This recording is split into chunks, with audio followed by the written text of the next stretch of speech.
Hey everyone, welcome back to Dubbed. Drink Up, Burn Down, Steve Kwan, Chad Narani. Today again, NFL. Doesn't it feel like it's just churning out there right now? It is.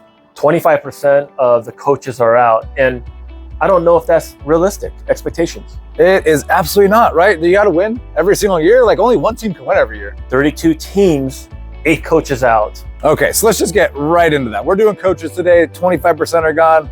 Dude, what about Bill Belichick? Patriots, 24 seasons. He had a record of 16-0 one season. I think it was 20, or I should say 3 seasons too long, because we all know it was Brady. I love that. Ow! Now, talking about long tenure, I mean, Pete Carroll, that one surprised me. 14 seasons and a Super Bowl win. Now listen, wait. Forget about it. Listen, because at the end of the day, he could have had another one if he just gave the ball to beast mode, 4 downs on the goal line in a row, and he doesn't do it? Ow! For sure. What about Mike Vrabel, right? Coming out from the Titans, 6 years over there, best record 12-5.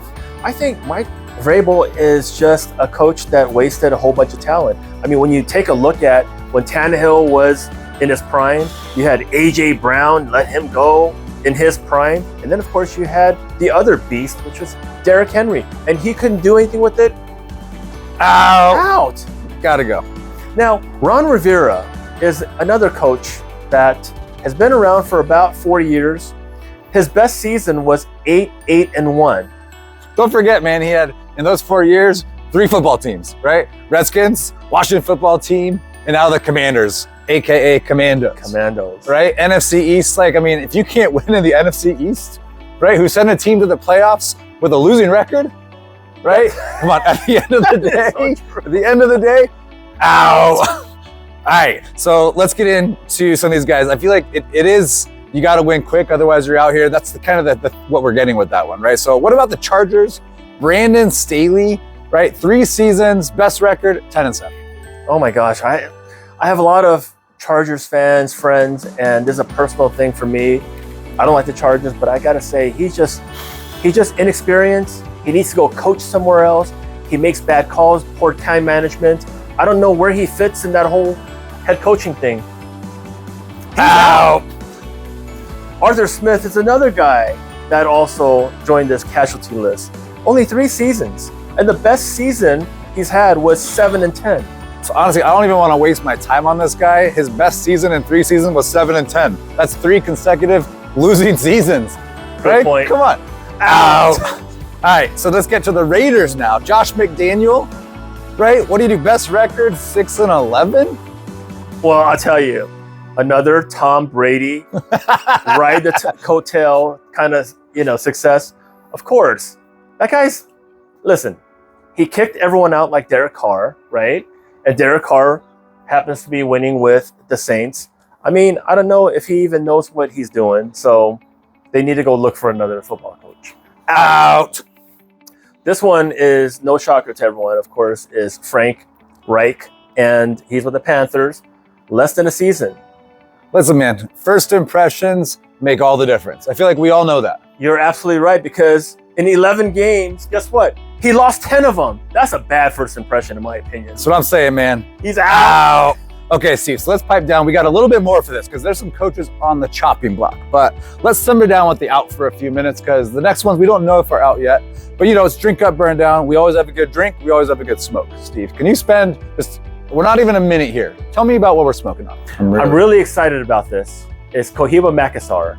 It debuted in 2016, and this has a lot of good taste notes, especially since the wrapper has been aged in a wine barrel for a period of time before they actually wrap this. And of course, it's also a blend of Dominican and Nicaraguan filler. So it's got a really, really nice, smooth, mild, but at the same time, it's packed with flavor. And I will tell you, this ranges anywhere from $25 to $40, depending on where you buy it and what size, of course. What do you think about it so far? Man, it's fantastic. So we lit this thing up as we were just setting up to record this thing today. We're already past the first foot. Burns really well. It is burning smooth as hell. It's burning really evenly.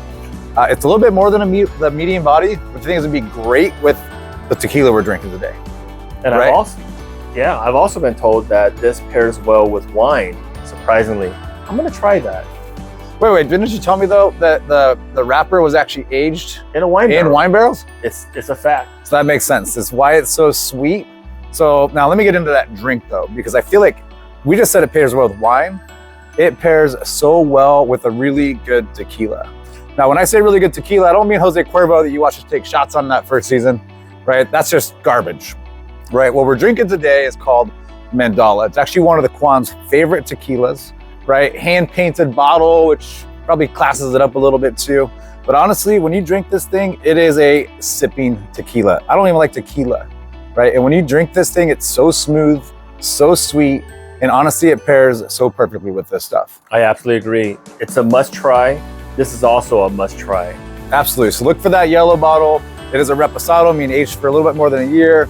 Ultra sweet, right? And it is 100% blue agave. So none of that fake crap that you get out there that barely has 50% agave in there with a bunch of sugar in there. Like you're drinking real tequila when you drink this thing. But that's also why it comes with around $100 price point. Okay, now let's bring it back to football, right? Chopping block, right? So I had to put on my Eagles jersey. They just got ousted game one in like terrible fashion. Talk about one of the worst meltdowns ever in football. You have probably one of the best rosters on paper. Start 10-1, right? Went to the Super Bowl last year.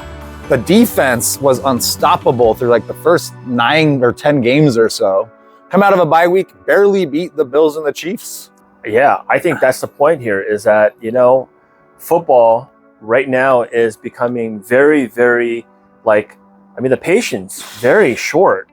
And you guys had a winning record, one and done. I think and you're already talking about cutting the coach? Sirianni, dude, Super Bowl last year, to have such a meltdown though with such a good team, such a good roster, and they're not all coming back. Jason Kelce already said he's going to retire, right? Yep. One of the best centers possibly in football history, but definitely in Eagles history, already out. Lane Johnson may be out, right? Is A.J. Brown even coming back? Who knows, right? I feel like Nick Sirianni, possibly on the chopping block. But you know what? He's also in that same category as Mike McCarthy, in my opinion. Mike McCarthy, gosh, love you. Not really, but 3 years, not very successful in the playoffs. You had also one and done. Also one and done. But not to mention, you guys had a 15-game home winning streak that you blew on prime time, like on stage, the biggest stage, which is the playoffs, and you guys got blown out by almost a rookie quarterback. And name a wide receiver on that Green Bay Packers team. That's like a junior varsity team that barely got into the playoffs, and you were embarrassed. I think he should also be considered in the chopping block. Absolutely, man. Dak Prescott was decent. They went in the playoffs on a winning streak. CeeDee Lamb was unstoppable all year.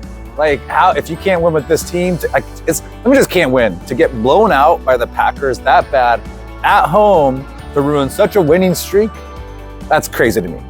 Honestly, I think you got to go to. But you're on the Steelers. You're a fan. Mike Tomlin, what do you think? That's a rumor. Mike Tomlin is a winning he's the winningest coach, and he's never had a losing season, as you all know.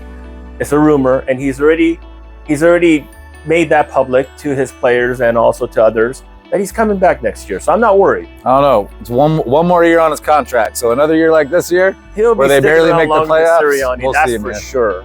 I don't know. But with that, dude, let's call it. What do you say? Drink up, burn down. Burn down.